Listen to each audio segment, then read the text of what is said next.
আমরা যারা এখন স্মার্টফোন চালাই তারা বেশিরভাগ মানুষই কিন্তু ফেসবুক ব্যবহার করে। আর অনেক সময় দেখা যায় আমাদের অনুমতি ছাড়াই বিভিন্ন মানুষ বিভিন্ন পোস্টে ট্যাগ করে দিয়েছে।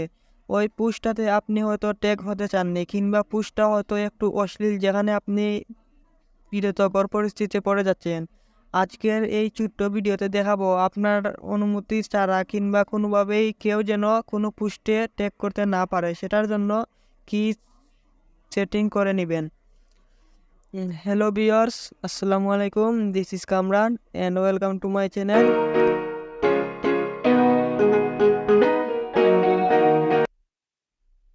Welcome back.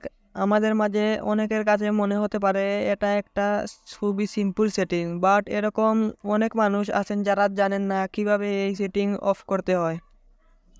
এখন সেটিংসটার জন্য স্ক্রিনে চলে যাব, বাট আপনি যদি আমার ইউটিউবে চ্যানেলে নতুন হয়ে থাকেন তাহলে আমার পরবর্তী নতুন ভিডিওগুলো দেখার জন্য ইউটিউব চ্যানেলটিকে সাবস্ক্রাইব করে নিতে পারেন।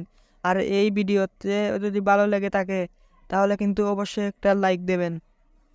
ওকে, সেটিংসটার জন্য সরাসরি চলে যাবেন আপনার ফেসবুকে।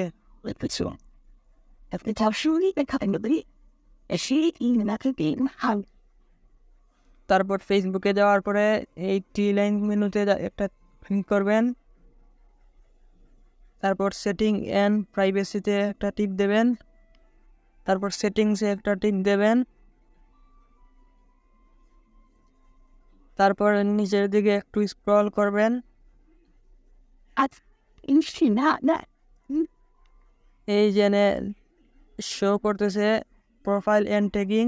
এই প্রোফাইল অ্যান্ড ট্যাগিং একটা টিপ দেব। তারপর এরকম একটা ইন্টারফেস চলে আসবে। এবার এই যে এখানে লেখা আছে ট্যাগিং, আমরা এটা ট্যাগিংয়ে একটা ক্লিক করব।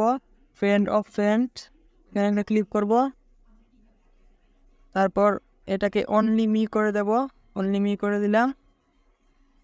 তারপর when your tag in post এইটাতে একটা ক্লিক করব। এটাও অনলি মি করে দিলাম। তারপর রিভিউ এটা অন করে দেব। তারপর review post your tag in before the post appears on your profile এটা অন করে দেব। তো ভিউয়ার্স, আমাদের ট্যাগ অপশন সবগুলোই অফ করে দিয়েছি। আশা করি